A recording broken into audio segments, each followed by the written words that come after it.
नमस्कार, आप देख रहे हैं न्यूज 24। आपके साथ मैं हूं रवि ठाकुर। 18 जुलाई मंगलवार का दिन हिंदुस्तान के राजनीतिक इतिहास के लिए मील का पत्थर साबित हुआ है। एक तरफ मोदी सरकार के खिलाफ 26 पार्टियों ने मिलकर नए गठबंधन का ऐलान कर डाला, तो विपक्ष की एकजुटता को जवाब देते हुए पीएम मोदी की अध्यक्षता में एनडीए नई अपनी ताकत दिखाता हुआ नजर आए। इस गठबंधन पॉलिटिक्स से किसे कितना फायदा होगा, यह तो चुनावों से पता चलेगा, लेकिन आज यह तय हो गया कि 2024 का चुनाव बेहद दिलचस्प और बहुत जोरदार मुकाबले का होने वाला है।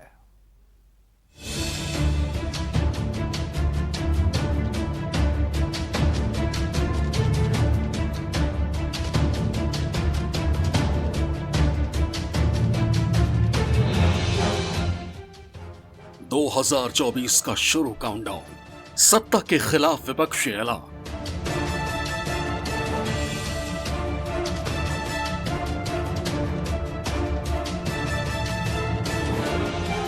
एनडीए बनाम इंडिया होगा, नई संसद के लिए घमासान होगा।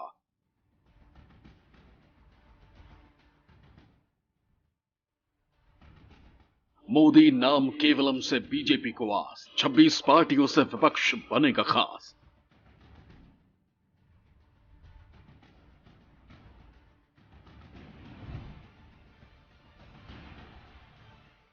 नई संसद को नई सरकार के लिए नए साल का इंतजार करना होगा, लेकिन 2024 के लोकसभा चुनावों की तैयारी के लिए सत्ता पक्ष और विपक्ष दोनों ने ही अपनी तैयारी शुरू कर दी है और दोनों ही पक्षों की रणनीति और एजेंडा एक ही है। संख्या बल बाहर जितनी ज्यादा होगी, संसद की उतनी ही ज्यादा कुर्सियों पर कब्जा करना संभव हो पाएगा। जितने ज्यादा दल साथ होंगे, चुनावी महासमर को पार करना उतना सरल हो जाएगा।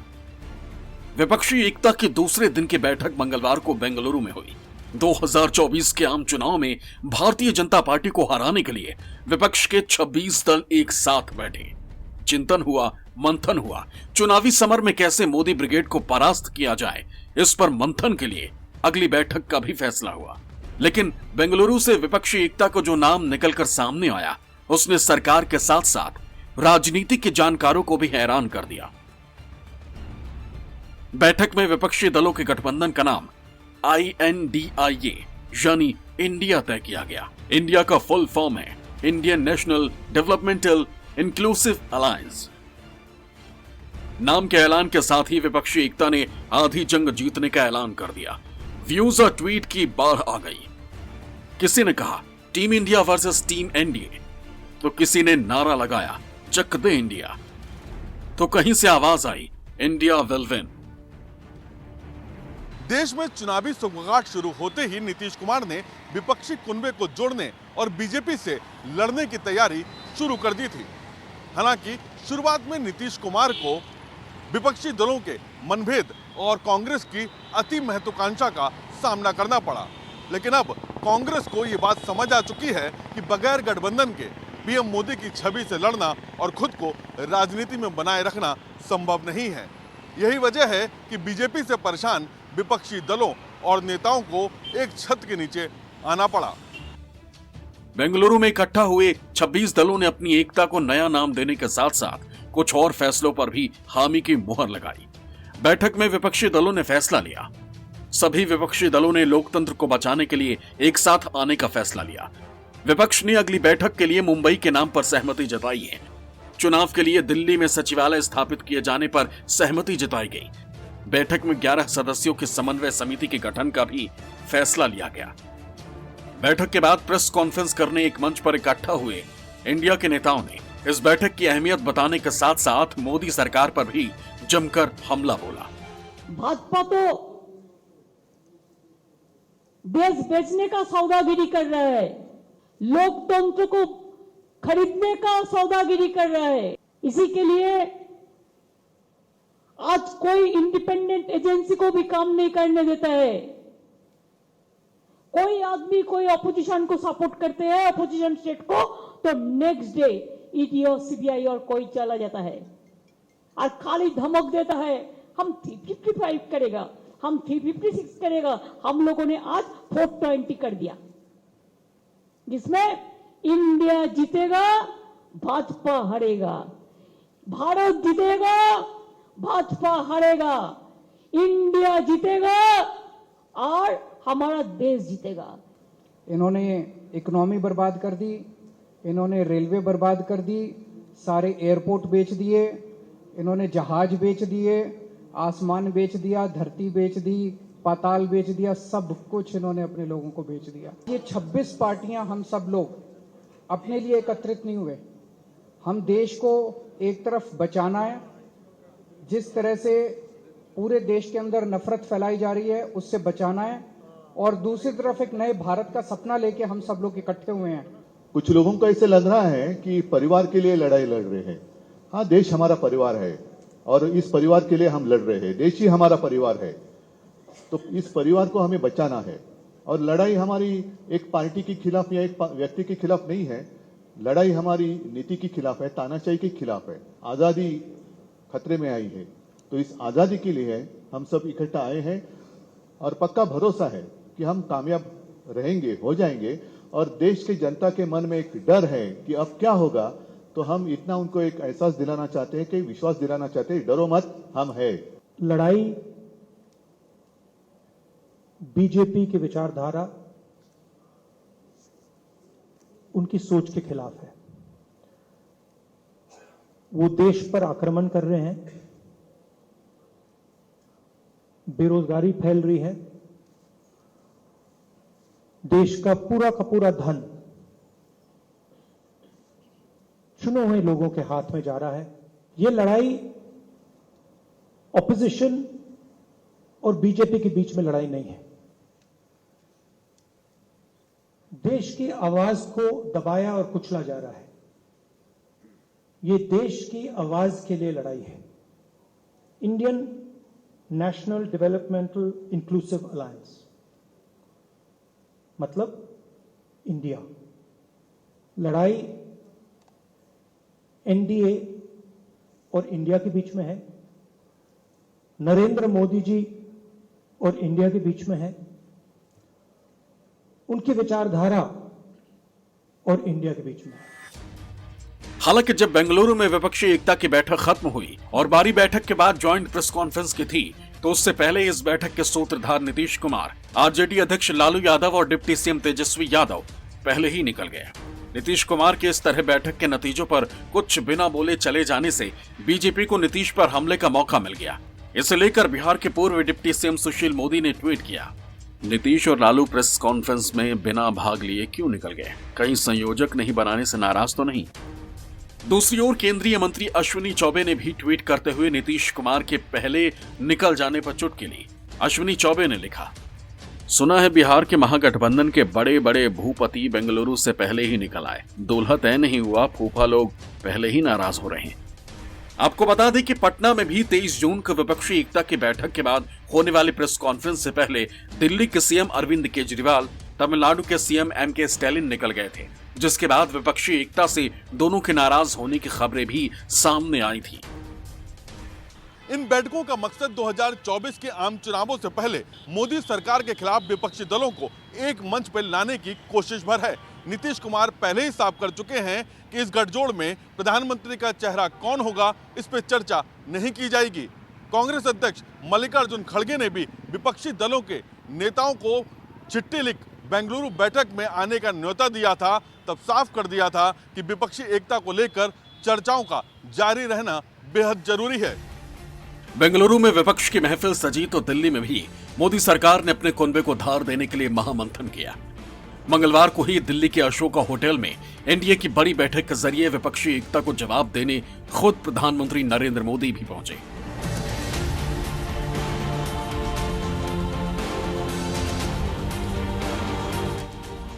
मीटिंग खत्म होने के बाद प्रधानमंत्री मोदी ने साथ आए दलों का आभार प्रकट किया और लगे हाथ इंडिया के खिलाफ एनडीए का नया फुल फॉर्म और उद्देश्य भी बता दिया।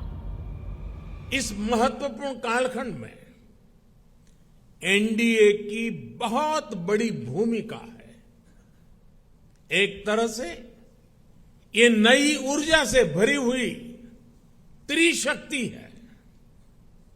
एन से न्यू इंडिया के लिए, डी से डेवलप्ड नेशन के लिए, ए से aspiration of people and region के लिए आज देश का गरीब, देश का मध्यम वर्ग, देश के युवा, महिलाएं, दलित, पीड़ित, शोषित, वंचित, आदिवासी सभी का विश्वास एनडीए पर है।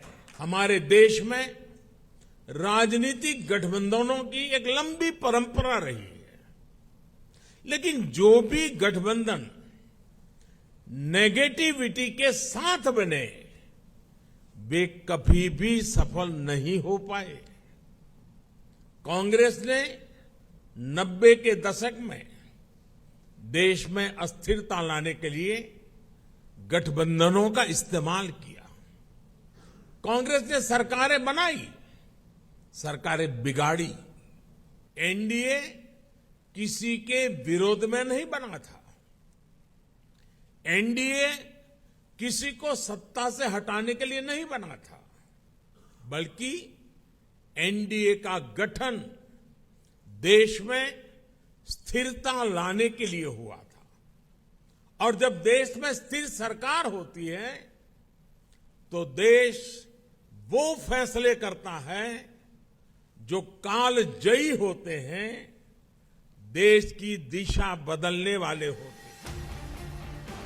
संसद के मानसून सत्र से ठीक पहले होने वाले इस बैठक का मकसद ये दिखाना है कि जहां मोदी विरोध के नाम पर विपक्षी दल इकट्ठे हो रहे हैं, वहीं पीएम मोदी के समर्थन में भी कई दल बीजेपी के साथ हैं।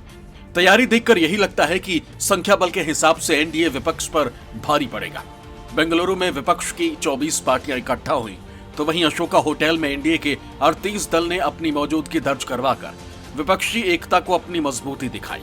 हालांकि इनमें कई ऐसी पार्टियां भी हैं जिनकी ताकत संसद में नहीं है। लेकिन बीजेपी ने एनडीए की बैठक से पहले विपक्ष की बैठक पर हमला भी शुरू कर दिया। देश को बचाना है, डेमोक्रेसी को, इसलिए हर हालत में देश के किसान, मजदूर, नौजवान, माइनॉरिटी सबकी रक्षा करना है। नरेंद्र मोदी के शासन में बिल्कुल समूचा समाप्त हो चुका है। भाजपा स्वयं कॉम्पिटेंट है अपनी सरकार चलाने के लिए, बावजूद उसके वो गठबंधन के लोगों को भी उन्होंने तरजीह दी है। और दूसरी ओर जो बेंगलुरु में बैठक हो रही है वो सिर्फ सत्ता प्राप्ति के लिए हो रही है। नरेंद्र भाई मोदी जी का कोई सब्स्टिट्यूट अभी हिंदुस्तान में नहीं दिखता है। और जहाँ तक विरोधी का सवाल है, इन लोगों का बैठक सत्ता के लिए है जिसका नेतृत्व कोई नहीं करने वाला है। देश को बचाना, लोगों को बचाना, पॉलिटिकल लीडर के साथ जिस तरह व्यवहार हो रहा है, और मैं ये कहता हूँ कि देश की 2/3 जनता भारतीय जनता पार्टी के खिलाफ है, 2/3 जनता खिलाफ है। तो इस बार भारतीय जनता पार्टी का सफाया होने के लिए सब एक है। जो बेंगलुरु में बैठक है वो 24 के चुनाव के बाद विपक्ष मजबूत हो, इसके लिए बैठक है। और जो दिल्ली में बैठक है तो दिल्ली में सरकार बनाने की बैठक है, माननीय नरेंद्र मोदी जी को प्रधानमंत्री बनाने की बैठक है। एनडीए का गठबंधन है, ये दूर तक चलने वाला गठबंधन है, लंबे समय तक सरकार रहने की स्थिति में है, क्योंकि विपक्ष में कुछ है नहीं, कुछ बचा नहीं है विपक्ष में। देश को एक मजबूत विकल्प चाहिए। जिस तरह से एक के बाद एक जो हमारी संवैधानिक संस्थाएं हैं उनको घेरा जा रहा है, बहुमत की सरकार है, वो इंडिया को रीइमेजिन कर रहे हैं। न्यू इंडिया का उन्होंने स्लोगन दिया है, जिस न्यू इंडिया में लोकतंत्र कम, भीड़ तंत्र ज़्यादा दिखता है। तो इसलिए ज़रूरी है कि एक डेमोक्रेटिक सरकार जो देश के संवैधानिक मूल्यों को मानती हो और उन्हीं को आगे बढ़ाने के लिए, देश को मजबूत करने के लिए कार्य करे, ऐसी सरकार हमें मिल सकती है। हमारे लिए कोई चुनौती नहीं है। एनडीए गठबंधन को देश की जनता दिल से स्वीकार चुकी है। एनडीए सरकार के जो 9 वर्षों के कामकाज रहे, जो उपलब्धियां रहीं, जो योजनाएं धरातल पर पहुंची हैं, उससे देश की जनता के मन में आज एनडीए गठबंधन है, मोदी जी की लीडरशिप है। और इसलिए आने वाले 2024 के लिए हमारे लिए किसी प्रकार की कोई चुनौती नहीं है। आंकड़ों के हिसाब से देखा जाए तो एनडीए के बैठक में बीजेपी के अलावा एआईएडीएमके, शिवसेना एकनाथ शिंदे गुट, NPP, NDPP, SKM, JJP, IMKMK, AJSU, RPI, MNF, TMC, IPFT, BPP, PMK, MGP, Apna Dal, AGP, Rashtriya Lok Janshakti party, Nishad party, UPPL, AIRNC, Shiromani Akali Dal Sanyukt, Jana Sena शामिल हैं।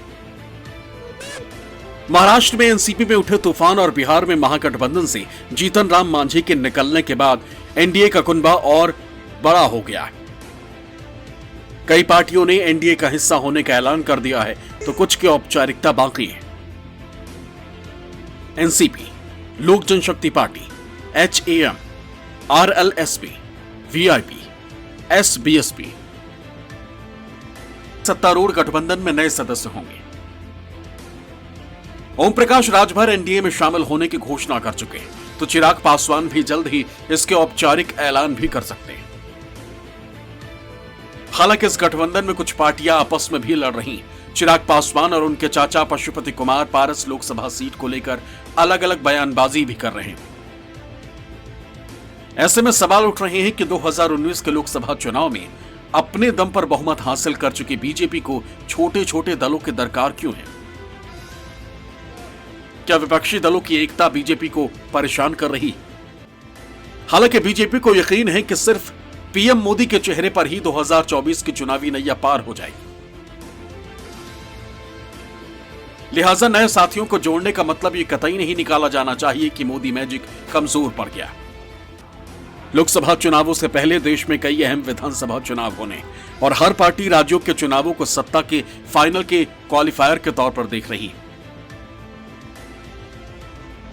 लेकिन एक सच्चाई यह भी है कि चुनाव बयानों का नहीं, समीकरणों का भी खेल है। और चाहे बीजेपी हो या विपक्षी पार्टियां, 2024 के चुनाव से पहले किसी भी समीकरण को अपने हाथ से फिसलने नहीं देना चाहती, ताकि जरूरत पड़ने पर हर हाल में बाजी उसी के हाथ में रहे और सत्ता पर उसी का डंका बजे। बेंगलुरु से प्रशांत गुप्ता और दिल्ली से कुमार गौरव के साथ ब्यूरो रिपोर्ट, न्यूज़ 24।